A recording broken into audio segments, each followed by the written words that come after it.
zikuotsiliza ndawelenga za antu osatembenuka anakana kumulandila Yesu adzawapeleka omutsatila Yesu antu tsapelekana awatu walikuno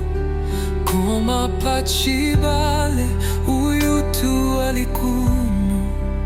adzawapeleka awatu walimuno ampingo umoja adzapelekana awatu walikuno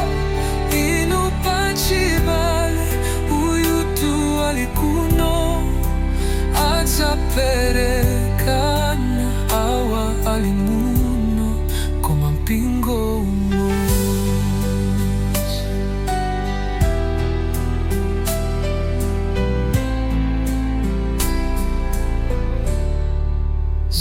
zawonetsa omwe akonda zoipa zawonetsa adzawapeleka nzawo akudana domvela malamulo akuwanyoza chifukwa cha kumvela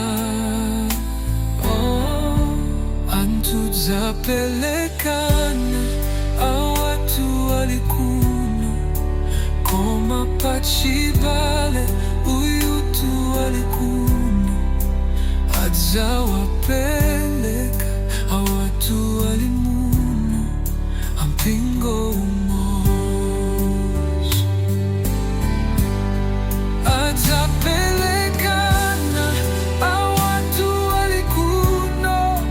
inu pachibale uyutu walikuno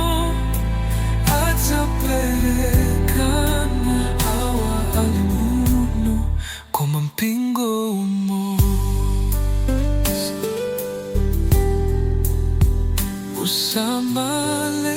mungadzapelekane musamale musamatane mumvane chimos mudzichepetse pamapazi a Yesu.